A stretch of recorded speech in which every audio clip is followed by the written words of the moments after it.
is called How the View from Space May Be the Key to Saving the Planet. And it's called the Overview Effect. This is on Grist. So this is called the Overview Effect. And it says, so what exactly is this overwhelming feeling that space travelers get looking back at the Earth, the one that they struggle to put into words? David Yaden, a soon-to-be professor of psychiatry and behavioral sciences at Johns Hopkins, describes it simply as awe, an overwhelming and complicated emotion triggered by a perception of vastness. That can be visual vastness, like how you feel peering into the Grand Canyon, or conceptual vastness, like the eye-opening feeling you might get watching a particularly insightful TED Talk. Viewing Earth from space captures both types. You're seeing all at once, basically everything that matters to us as human beings right in front of you. So there's this thing called the overview effect, and this article goes into a lot of the reasons why astronauts get into climate change or climate change causes helping the planet, because there really are very few astronauts. The percentage of astronauts to the population is astronomically small.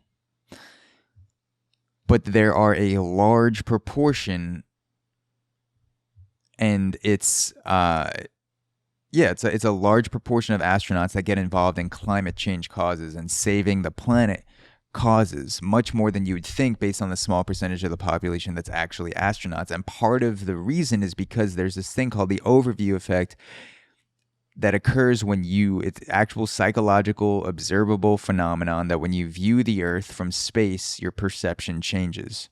And seeing everything at once makes you realize, and I'm not speaking from experience because I haven't been in space, although I would love to go one day. I would love to record a podcast in space. But there's this thing that shifts in your brain that makes you realize, oh, fuck. Like, this is it. This is the only planet we have. Everything is right here. All of the good times, all the bad times, the disagreements, the agreements, wars, peacetime, people, those close to me, the strangers that aren't close to me. Like, we're all in this shit together. And so that is the overview effect. It goes on to say that Yaden studies how brief experiences such as meditating or taking psychedelics can cause long-lasting changes in people's lives. He was surprised to learn that astronauts had the same kind of response when viewing Earth from orbit. Quote, this didn't exactly fit with the typical kind of trigger, Yaden said. I found dozens and dozens of accounts from astronauts describing these overwhelming feelings of awe and self-transcendence as they reported feeling that this experience changed them for the better. They reported feeling that this experience changed them for the better, and often in a lasting way. So it wasn't just during the mission. It didn't just last for a few months when they landed on Earth. It was a long-term, substantive... I cannot talk, no hablar. No puedo hablar. It is a long-term change in the way that astronauts think. So this made me think about how can I use this piece of information to find more purpose in my life? If I'm not going to be in space anytime soon, how can I use this piece of information, the overview effect, zooming out to find more purpose? How can I use that in my own life?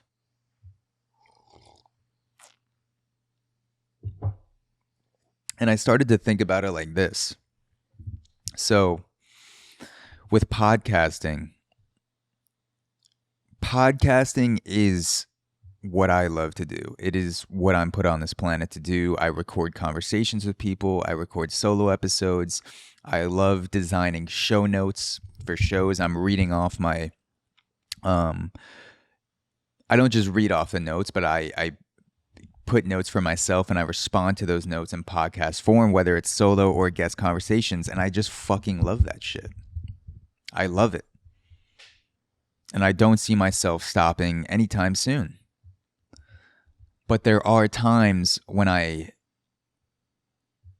feel out of touch with my purpose, and I ask myself, what can I do to realign with purpose? What can I do to realign with the reason that I started?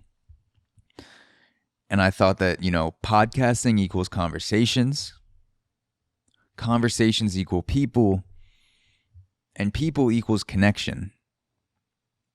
And when I zoom out, when I take an overview of podcasting, if I'm going to apply what happens to these astronauts in a small way to me, if I'm going to apply the overview effect of the Earth to an overview effect of my career, my purpose, I would say that thinking about the people and thinking about the connection, taking the time to zoom out and really look at podcasting, what it is, like what it means, not just the act of podcasting, but what it means. It's getting to talk to people and getting to talk to an audience and having a relationship with your audience, building that relationship, learning things every week. It incentivizes me to learn new things because I have to do research on my guest. I prepare the notes for my guest. I read articles to find out new interesting things for the AUX. I reach out to new people to talk to. I'm constantly learning tips and tricks, not only with podcasting and creating the audio and video of podcasts, but sinking into the true art form of conversation. And I do feel that fire when I'm talking to someone else with a microphone. There's something about it. There's a lot of people say that podcasting isn't real because the microphone is there, and that people are a fake version of themselves because there's a microphone in front of them or because a camera's in front of them. And maybe they're right. Maybe there is an extent to which you are producing a personality that you otherwise wouldn't have because a camera or a microphone is in front of your face. But over time, when you get used to that, I believe that the microphone enhances the conversation because it is a signal that this is being recorded. There's an essence of permanence to this. And also, people are going to hear this. So not only is it going to be out there forever, but people are going to listen to this. People are going to download it. It's going to affect people's lives. And when you have a conversation with someone else and it's not recorded, it stays between you two. And you can lift someone's day with a conversation. You can bring down someone's day with a conversation. But when you put a microphone in front of your face and you have it in front of, you're doing solo episode, you have a guest, that shit's going to stick. And to me, that enhances the connection. I have...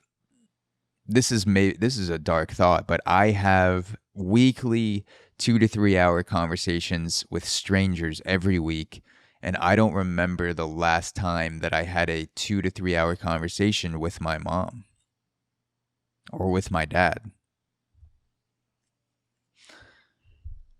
And so the moral of the story is you have to learn to monetize your parents. You have to involve them in your podcast so that you can more deeply connect to them and then get subscribers on auxoro.supercast.com.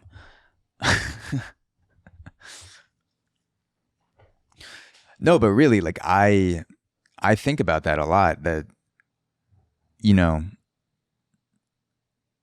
whenever I do a podcast with my mom or my dad, if that day comes, which I would love to do, and if they choose to be on the podcast, that would probably be one of the best conversations I've ever had with my parents, because I know that this will be a lasting memory of them, that when they pass away, I'm going to be tearing up, crying like a baby, listening to the conversation just to hear my mom's voice or to hear my dad's voice. So,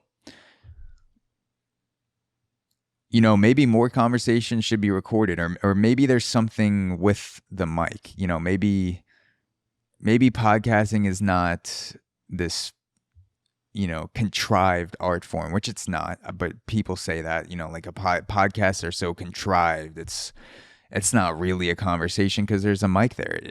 I think it goes beyond conversation in a lot of ways. And I get in touch with that by zooming out, by zooming out on the career of podcasting by the dirty details of podcasting and remembering the reason why I did it, remembering the people, remembering the connection, that helps me refocus on my podcasting career. Much like I imagine the astronauts who, they come back to Earth and they feel stuck. They remember seeing the Earth as a fucking blue marble, however it fucking looks from space. I've seen photos, obviously, but floating up there and seeing it with your own two eyes must be absolutely fucking incredible. Hey guys, this is a quick reminder to check out Auxoro Premium, the best deal in premium podcasting. On Auxoro Premium, you gain access to bonus episodes, the unlicensed therapy series, the ability to submit topic suggestions for the podcast, exclusive Ask Me Anything episodes, and the entire premium catalog for only $5 per month. Go to auxoro.supercast.com, that's AUXORO.supercast.com, to join the premium gang today.